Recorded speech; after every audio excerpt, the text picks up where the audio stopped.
नमस्कार। आप देख रहे हैं दूरदर्शन किसान कार्यक्रम कृषि दर्शन में आप सभी का स्वागत है। मैं हूं आपके साथ ज्योत्सना टंडन। कोरोना महामारी के बीच हमारे किसान भाइयों बहनों ने बहुत कड़ी मेहनत की है, परिश्रम किया है। इसीलिए कृषि दर्शन कार्यक्रम मना रहा है राष्ट्रीय महिला किसान सप्ताह। इसके अंदर हम आपकी मुलाकात करवाएंगे कुछ ऐसी सफल महिला किसानों से जिन्होंने अथक परिश्रम और मेहनत करके आज ये मुकाम हासिल किया है, समाज की रूढ़ियों को तोड़कर आगे बढ़ी हैं, न केवल भारत बल्कि विश्व भर में अपना नाम बनाया है। तो हमारा आज का कार्यक्रम हमारी महिला किसान बहनों को है समर्पित। कार्यक्रम की शुरुआत करते हैं हमारे 3 सेगमेंट्स के साथ: विज्ञान और किसान, कृषि स्टार्टअप और फार्मिंग इंडिया। आइए कार्यक्रम की शुरुआत करते हैं हमारे पहले सेगमेंट विज्ञान और किसान से। तटीय इलाकों में झींगा पालन करने वाले लोगों के सामने कई तरह की समस्याएं आती हैं। एक तो मछलियों का बार बार बीमार पड़ना, ऊपर से लागत का बढ़ना और आहार की कमी को पूरा न कर पाना, ऐसी कई तरह की समस्याओं का सामना उन्हें करना पड़ता है।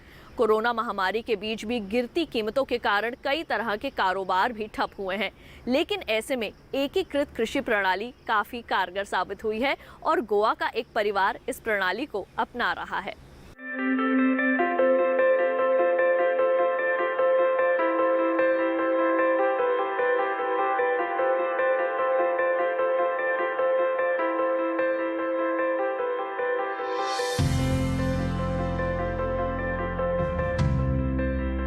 ऐसी प्रणाली जिसमें आम फसलों की खेती के साथ साथ पशुपालन, मधुमक्खी पालन, सब्जी और फल उत्पादन एक साथ किया जाए, एकीकृत कृषि प्रणाली कहलाती है। ये किसानों की आय सुरक्षा और पोषण सुरक्षा के लिए भी महत्वपूर्ण है। एकीकृत कृषि प्रणाली आम कृषि के मुकाबले सस्ती भी है और टिकाऊ भी, क्योंकि पशुपालन के लिए बहुत सी चीजें खेती से मिल जाती हैं और पशु बदले में खेती के लिए खाद देने का भी काम करते हैं।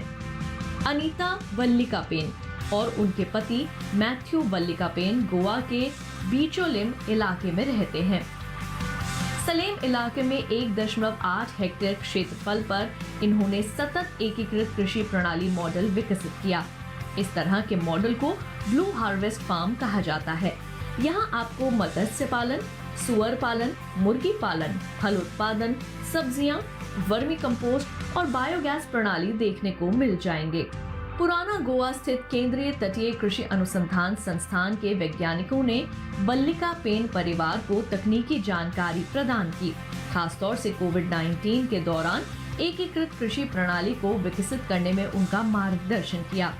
वैज्ञानिकों ने अत्यधिक मूल्यवान तटीय मछली प्रजातियों के अलावा मीठे पानी के 4 तालाबों में एशियाई सी बास के साथ मोजाम्बिक तिलापिया और धारीदार कैटफिश यानी भासा की पॉलीकल्चर तकनीक के बारे में वल्लिकापेन परिवार का मार्गदर्शन किया।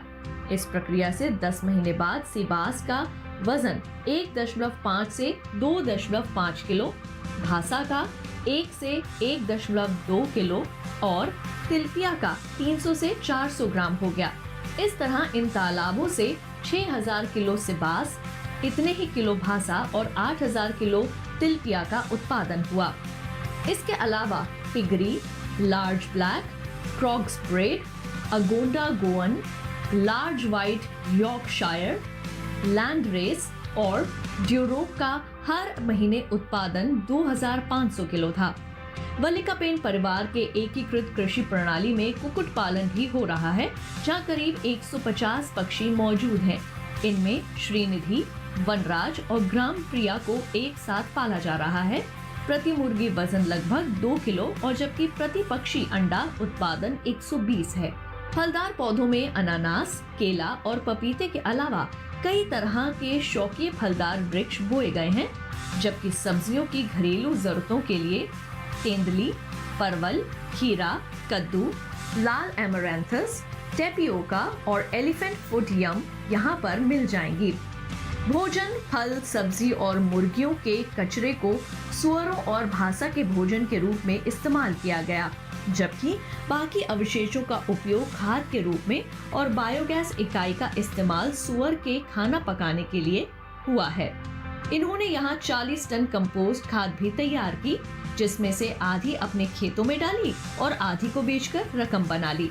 इस तरह खेत के लिए लाभ लागत का अनुपात 2:6 रहा। इस मॉडल को अपनाने से फसलें अलग अलग तरह के 13 जोखिमों से सुरक्षित रहीं और कृषि आय भी दोगुनी से ज्यादा हो गई। और इसी के साथ कार्यक्रम कृषि दर्शन में वक्त हो चला है एक छोटे से ब्रेक का। जल्द लौटेंगे वापस अपने अगले सेगमेंट के साथ। आप कहीं मत जाइए, देखते रहिए कार्यक्रम कृषि दर्शन।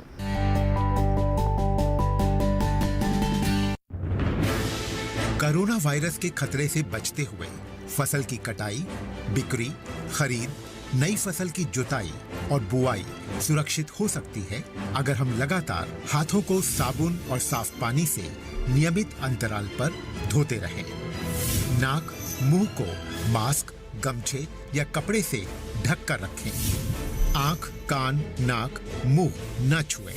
आपस में 2 गज की दूरी बनाए रखें।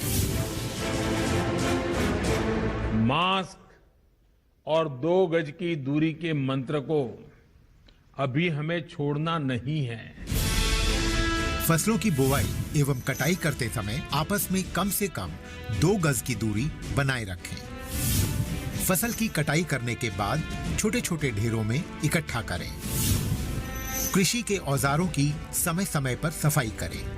एक दूसरे के साथ औजारों की अदला बदली न करें। श्रमिकों के शौचालयों और हाथ धोने की जगह की ठीक से सफाई जरूरी है।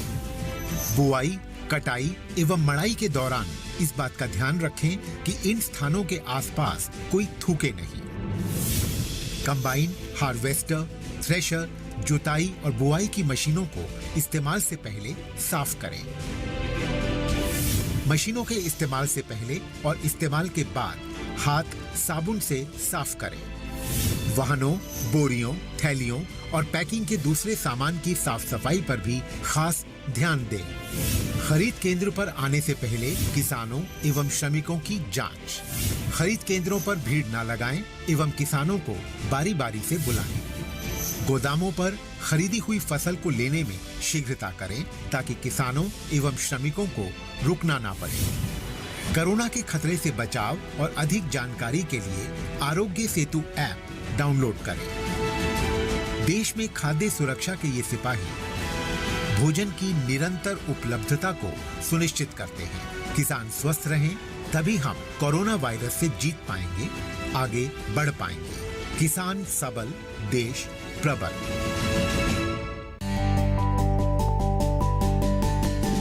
ब्रेक के बाद एक बार फिर आप सभी का स्वागत है कार्यक्रम कृषि दर्शन में। आइए कार्यक्रम में बढ़ते हैं आगे और अब देखते हैं सेगमेंट कृषि स्टार्टअप। खेती की घटती जोत किसानों के लिए मुश्किलें पैदा कर रही है, खासकर छोटे और सीमांत किसानों के लिए। ऐसे में सरकार एकीकृत कृषि प्रणाली को बढ़ावा दे रही है, जिससे कम जमीन में हमारे किसान अच्छी खेती कर पाएं और अपनी आमदनी में भी इजाफा कर सकें। आइए आज आपकी मुलाकात करवाते हैं एक ऐसी ही सफल महिला किसान से, जिन्होंने एकीकृत कृषि प्रणाली को अपनाया, उससे मुनाफा कमाया और आज दूसरे किसानों को एकीकृत कृषि प्रणाली अपनाने के लिए प्रोत्साहित कर रही हैं।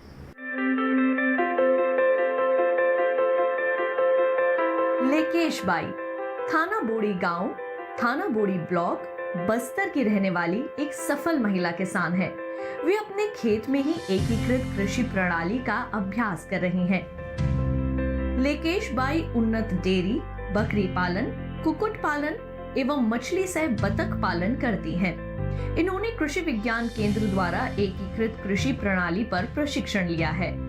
साथ ही वे कृषि विभाग द्वारा आयोजित विभिन्न कार्यशालाओं में भाग लेकर एकीकृत कृषि प्रणाली के बारे में जानकारी भी बढ़ाती हैं, जिसका सदुपयोग इन्होंने खेती करने में किया है। लेकेश ने ड्रिप सिंचाई के माध्यम से सब्जियों का उत्पादन भी किया है। साथ ही पशुपालन कर उनसे प्राप्त उत्पाद जैसे घी और पनीर को बाजार में बेच अच्छी आमदनी भी कमा रही हैं। एकीकृत कृषि प्रणाली अपनाकर इन्हें काफी फायदा हो रहा है। बीते वर्षों की बात करें तो 2010-2011 में इनकी वार्षिक आय 1,11,800 थी, जो बढ़कर वर्ष 2016-2017 में 7,86,650 हो गई है और अपनी कड़ी मेहनत और लगन से इनकी आमदनी लगातार बढ़ती ही जा रही है। अपने गांव और आसपास के किसानों, खासकर महिला किसानों के लिए लेकेश बाई प्रेरणा का स्रोत है। इन्होंने महिला किसानों को अपने खेत में रोजगार भी दिया है, जिससे उन किसानों की आजीविका में सुधार हुआ है। बीते कुछ सालों में लगभग 850 किसानों ने इनके खेत का दौरा किया और इनके द्वारा एकीकृत कृषि प्रणाली को करीब से समझा। कृषि के क्षेत्र में अपनी कड़ी मेहनत और लगन के बलबूते इन्होंने कई सारे पुरस्कार भी प्राप्त किए हैं। लेकेश बाई को वर्ष 2016 में IGKV द्वारा किसान फेलोशिप अवार्ड दिया गया। ICAR रिसर्च कॉम्प्लेक्स द्वारा पूर्वी क्षेत्र के लिए पटना में इन्हें वर्ष 2018 में इनोवेटिव किसान पुरस्कार से नवाजा गया। इसके अलावा लेकेश बाई को वर्ष 2019 में पंडित दीनदयाल उपाध्याय कृषि अंत्योदय पुरस्कार भी मिल चुका है। विभिन्न कृषि विभागों ने इस प्रणाली को बढ़ावा देने के लिए किसानों को जागरूक किया है, जिसे अपनाकर किसान अपनी आर्थिक स्थिति में सुधार ला सकते हैं। आइए कार्यक्रम कृषि दर्शन में बढ़ते हैं आगे। आपको क्या लगता है, एक स्वयं सहायता समूह की सालाना आय कितनी होगी? 1 लाख, 2 लाख, 3 लाख, 5 लाख या फिर 10 लाख? लेकिन आज हम आपको मिलवाएंगे एक ऐसे स्वयं सहायता समूह चलाने वाली महिला श्यामा देवी से, जिनकी सालाना आय 1 करोड़ से भी ऊपर है और उन्होंने ये काम कर दिखाया है अपनी कड़ी मेहनत और परिश्रम से। आइए मिलवाते हैं आपको श्यामा देवी से।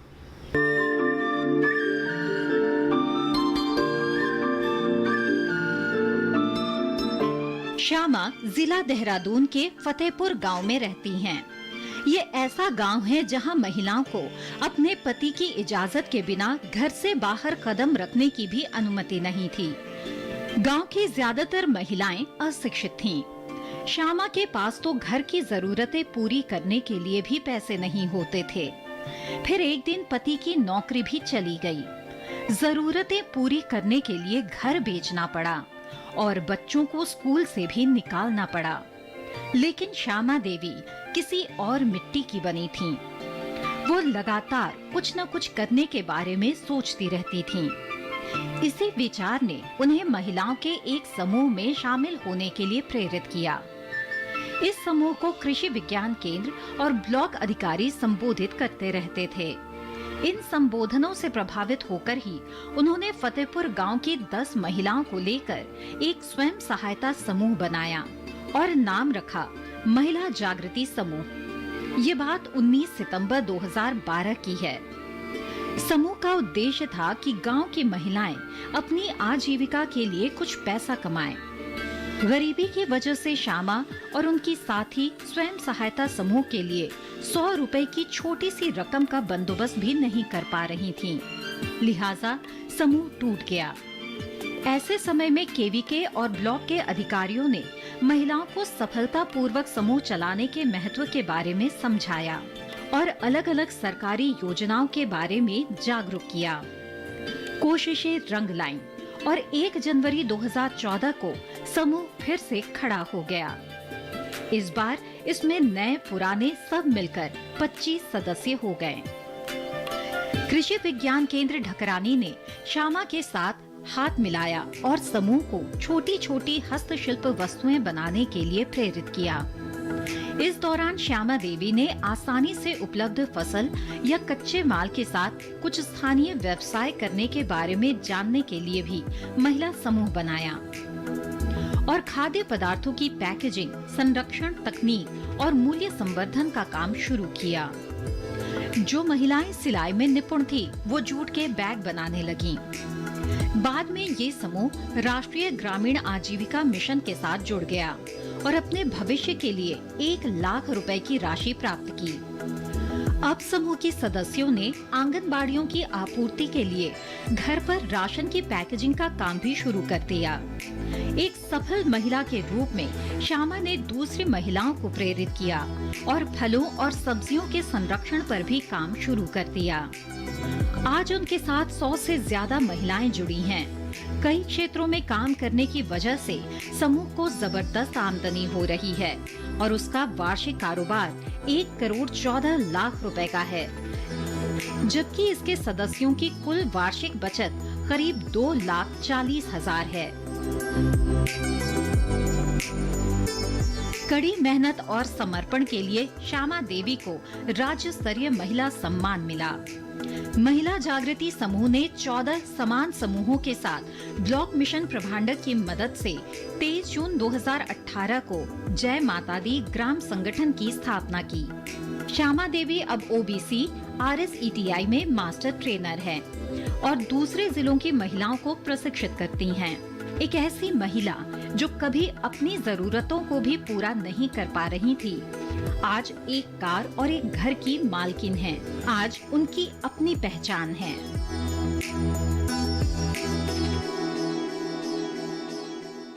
इसी के साथ कार्यक्रम कृषि दर्शन में वक्त हो चला है एक और छोटे से ब्रेक का। जल्द लौटेंगे वापस अपने अगले सेगमेंट फार्मिंग इंडिया के साथ। आप कहीं मत जाइए, देखते रहिए कार्यक्रम कृषि दर्शन।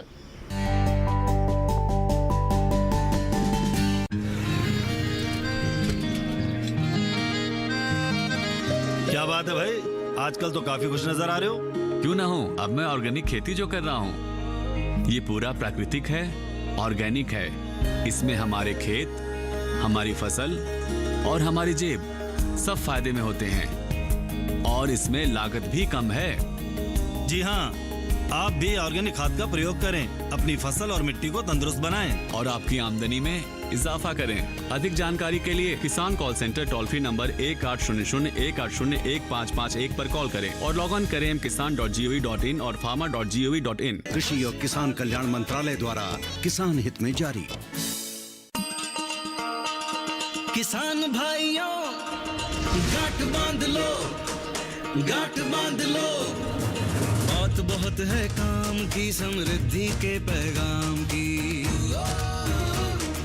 मिट्टी के मिजाज को समझो, मिट्टी के हर राज को समझो, मिट्टी की तुम जांच कराओ, मुफ्त सॉइल हेल्थ कार्ड ले जाओ। कभी मुनासिब बीज लगाओ, सही किस्म की खाद ले आओ, जितनी जरूरी उतनी डालो, सही मात्रा खुद पहचानो, इसको अपना मंत्र बना लो, मिट्टी की सेहत को जानो। बात बहुत है काम की, कम लागत अधिक वरदान की। किसान भाइयों, गांठ बांध लो। आज ही मिट्टी की जांच कराएं, राज्य सरकार के कृषि अधिकारी से संपर्क करें और मुफ्त में सॉइल हेल्थ कार्ड पाएं। कृषि और किसान कल्याण मंत्रालय द्वारा किसान हित में जारी। ब्रेक के बाद एक बार फिर आप सभी का स्वागत है कार्यक्रम कृषि दर्शन में। आइए कार्यक्रम में बढ़ते हैं आगे और अब देखते हैं सेगमेंट फार्मिंग इंडिया। फसल कटाई उपरांत पराली जलाना आज के समय की एक बड़ी समस्या बनती जा रही है। इसके लिए केंद्र सरकार, राज्य सरकार और भारतीय कृषि अनुसंधान परिषद कई तरह के प्रयास कर रहे हैं। इसी संबंध में भारतीय कृषि अनुसंधान परिषद के उप महानिदेशक डॉक्टर AK सिंह ने दूरदर्शन किसान से खास बातचीत में क्या कुछ जानकारी दी, आइए आपको दिखाते हैं। पराली समस्या तो है, क्योंकि लोगों ने जो आप कहिए कि जो आसान तरीका है उसको अपनाने का प्रयास किया, लेकिन आसान तरीका मनुष्य के स्वास्थ्य के लिए और पर्यावरण के लिए कितना नुकसानदायक है ये लोगों ने शायद विचार नहीं किया होगा, और जो सबसे आसान तरीका है उसको लोगों ने अपनाया। विगत 2 सालों से, और मैं कहूँगा पिछले 3 सालों से सघन रूप से इसके ऊपर जागरूकता अभियान भारतीय कृषि अनुसंधान परिषद और कृषि मंत्रालय भारत सरकार ने चला रखा है। खास करके जो 3 राज्य हैं, जिसमें पंजाब है, हरियाणा है और पश्चिमी उत्तर प्रदेश है, लेकिन अभी 2 और राज्य हमने इसमें शामिल किया, इसमें कि मध्य प्रदेश भी है, राजस्थान भी है और दिल्ली पहले से ही शामिल है। तो ये कुल 6 राज्य हैं जो कि जिनकी निगरानी सतत रूप से भारत सरकार के द्वारा पिछले 3 सालों से की जा रही है। और मैं ये बताते हुए मुझे हर्ष है कि पिछले 3 सालों में जो लगातार प्रयास हुए हैं, उन प्रयासों के माध्यम से जो जलाने की घटनाएं होती थी पराली की, वो 52% घटी है 3 सालों के लगातार प्रयास के बाद। और किसानों को ये महसूस हुआ कि ये काम गलत है पराली का जलाना, और केवल यही नहीं कि उनकी ज़मीन ख़राब होती है उससे, और उसमें जो जीवाणु हैं जो कि ज़मीन की उर्वरा शक्ति बढ़ाने में मदद करते हैं वो मरते हैं, बल्कि इससे जो मनुष्य का स्वास्थ्य है वो बड़ा बुरी तरह से प्रभावी होता है। और ये जागरूकता फैलाने के लिए किसानों को भी इसमें उनको तो शामिल करना ही था। हमारे सबसे पहले आप कह सकते हैं उन्हीं को ही इस काम को आगे करना था, आगे आकर के। तो किसान तो थे ही, लेकिन उनके साथ ही जो सामाजिक कार्यकर्ता हैं, इवन जो धार्मिक गुरु हैं, उन धर्म गुरुओं को भी कई जगह इसमें शामिल किया गया, जिससे कि लोगों को जागरूक करें। और जो विभिन्न माध्यम है, जैसे आपका माध्यम टीवी का है या रेडियो का है, न्यूज़पेपर्स का है, और इसके साथ ही बहुत सारे व्हाट्सएप ग्रुप कृषि विज्ञान केंद्रों के पास हैं जिसमें किसान जुड़े हुए हैं। इसी के अलावा एम किसान पोर्टल है जिसके ऊपर 5 करोड़ से अधिक किसान पंजीकृत हैं और जिनको सूचनाएं देने का काम हमारे कृषि विज्ञान केंद्र के वैज्ञानिक करते हैं। तो कुल मिलाकर मेरा ये कहना है कि पिछले 3 वर्षों से लगातार प्रयास करके, और जो मशीनें हैं खास करके जो कि डायरेक्ट सोइंग की हैप्पी सीडर है या उसका जो सेडर है, स्प्रेडर है, ये सब जो मशीन्स को उपलब्ध कराया गया और किसानों ने बड़ी जागरूकता से और तत्परता से उन मशीनों को ख़रीदा। सरकार ने उस पर सब्सिडी भी उपलब्ध कराई हुई है। तो मशीन अब जितनी चाहिए इन तीनों राज्यों जहाँ पर ज़्यादा प्रकोप है, यहाँ पर ज़्यादा घटनाएं होती हैं, वहाँ पर सभी जगह पर्याप्त मात्रा में मशीनें दी गई हैं। कस्टम हायरिंग सेंटर्स भी चलाए गए हैं जिससे कि किसान इस कस्टम हायरिंग से ट्रैक्टर्स को और उन मशीन्स को लेकर के अपने खेत की बुआई कर सकें सीधे, और पराली जलाने की उनको ज़रूरत ना पड़े। इस बार विश्व भर के देशों समेत भारत में भी विश्व खाद्य दिवस मनाया गया। विश्व खाद्य दिवस की थीम हमारे कार्य हमारा भविष्य, बेहतर उत्पादन, बेहतर पोषण, बेहतर वातावरण, बेहतर जीवन है। इसके बारे में भारतीय कृषि अनुसंधान परिषद के उप महानिदेशक डॉक्टर AK सिंह ने क्या कुछ जानकारी दी, आइए दिखाते हैं। हमारे यहाँ सबको मालूम है कि 130 करोड़ आबादी है हमारी, और विश्व का हर 6ठा व्यक्ति भारतीय है। तो हमारे ऊपर जिम्मेदारी है वो उत्पादन की भी है, वितरण की भी है, और लोग किस प्रकार से उसका उपयोग करें उसका भी है। और जो छोटे देश हैं उनकी उतनी आवश्यकता नहीं है खाद्यान्न की, दूसरे देश से खरीद करके भी उनका काम चल जाता है। लेकिन हमारे जैसे देश में जहाँ पर इतनी भारी जनसंख्या है, उत्पादन एक बहुत बड़ा पहलू है। और इसलिए भी सरकार और जो यहाँ के नागरिक हैं, जो सोशल वर्कर्स हैं, सभी चिंतित रहते हैं कि उत्पादन पे जोर दिया जाना चाहिए। और सरकार की जो भी नीतियाँ रहती हैं वो कृषि उन्मुख रहती हैं, किसानों के प्रति समर्पित होती हैं। हमारे लिए इसलिए भी ज़रूरी है कि जो इस बार वर्ल्ड फूड डे मनाया गया उसमें पोषण पर भी बल दिया गया कि जो लोग खाएं वो न्यूट्रिशियस भी हो, इन्वायरमेंटल फ्रेंडली भी हो, लाइफ को अच्छा रखने वाला भी हो। तो पोषण भी अधिक होना चाहिए, एक तो पर्याप्त मात्रा में भी हो, पोषण युक्त हो, और पर्यावरण को भी सुरक्षित रखे और लोगों का जीवन भी सुगम हो। और जब सुगमता की बात हम करते हैं तो उसमें आमदनी की बात होगी कि जो उत्पादन हम कर रहे हैं उसमें आमदनी भी लोगों को प्राप्त हो, और जो भी व्यवस्थाएं हैं कृषि से संबंधित उस सुगमता से चलें, ठीक से चलें। तो एक जो एग्री फूड सिस्टम की बात हम करते हैं, और इस बार ये भी जोर दिया गया कि जो फूड हीरोज़ हैं, फूड हीरोज़ कौन हैं? जो कि खाद्यान्न का उत्पादन करते हैं, और उसमें किसान ही प्रमुख हैं जो कि खाद्यान्न का उत्पादन करते हैं। तो वो एक आप कह सकते हैं वो योद्धा हैं अनाज उत्पादन के या खाद्य के योद्धा कि वो उत्पादित करते हैं, बाकी सभी लोग उसका खा करके अपने स्वास्थ्य को, अपने जीवन को सुरक्षित और सुगम बनाते हैं। तो इन पहलुओं पे जोर दिया गया विश्व खाद्य संगठन के द्वारा, और यूनाइटेड नेशंस ने भी, संयुक्त राष्ट्र संघ ने भी इस बात को जोर दिया कि इस बार का जो वर्ल्ड फूड डे है इसलिए भी महत्वपूर्ण है कि ऐसे समय पर आया है जबकि कोविड की समस्या 2 साल से पूरा विश्व झेल रहा है। कई जगह भूखमरी की स्थिति भी है, सब जगह परिलक्षित हुई है। कई देशों में लोगों के रोजगार गए हैं, आमदनी गिरी है। और दूसरा क्लाइमेट चेंज भी देखने को चारों तरफ और उसके परिणाम भी देखने को मिलते हैं। तो जो जलवायु का परिवर्तन है और जो कोविड का प्रकोप है और जो लोगों की जो आर्थिक स्थिति है उसमें जो गिरावट हुई है कोविड के वजह से, तो ये 3-4 जो सामाजिक भी पहलू हैं, आर्थिक पहलू हैं और जो स्वास्थ्य से संबंधित पहलू हैं, इसको दृष्टि में देखते हुए इस बार का जो वर्ल्ड फूड ऑर्गेनाइजेशंस का प्रोग्राम हुआ, वर्ल्ड फूड डे में यही जोर दिया गया कि खाद्यान्न उत्पादन पर, खाद्यान्न के वितरण पर और खाद्यान्न का जीवन में क्या महत्व हो सकता है, लोगों का जीवन कैसे सुगम हो, इसको दृष्टि से मनाया जाए।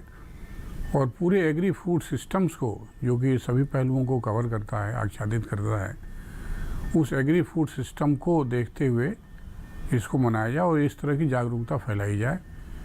राष्ट्रीय महिला किसान सप्ताह के अंतर्गत हमारे आज के कृषि दर्शन कार्यक्रम में हमने आपको ढेर सारी जानकारियां दी और इसके साथ ही उम्मीद करेंगे कि हमारी जो महिला किसान बहनें ये कार्यक्रम देख रही हैं वो ये कार्यक्रम देखकर ज़रूर जागरूक होंगी और कृषि के क्षेत्र में आगे बढ़ेंगी।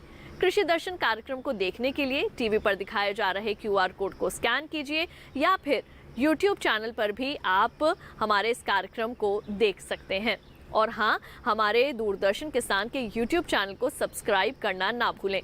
कृषि दर्शन आपका अपना कार्यक्रम है। इस कार्यक्रम के लिए अगर आप अपने कोई सुझाव देना चाहते हैं तो आप हमें पत्र लिख सकते हैं। हमारा पता है कृषि दर्शन, कमरा नंबर 58, CPC दूरदर्शन, खेलगांव, नई दिल्ली 110049। और अगर आप हमें ईमेल करना चाहते हैं तो हमारा ईमेल ID है krishidarshandddk@gmail.com। तो आज के लिए केवल इतना ही। मुझे दीजिए इजाज़त। आप देखते रहिए दूरदर्शन किसान और अपना रखिए ख्याल। नमस्कार।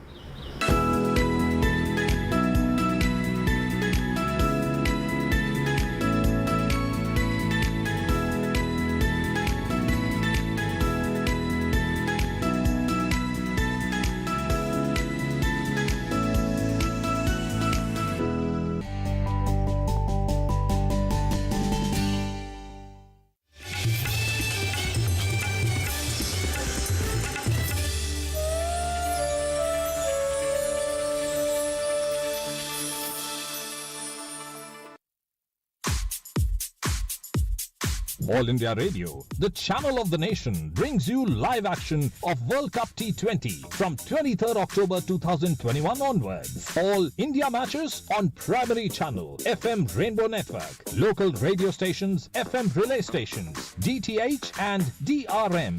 All other matches on local radio stations, FM relay station, DTH and DRM. So don't forget, just tune into All India Radio for the T20 World Cup action from 23rd October onwards.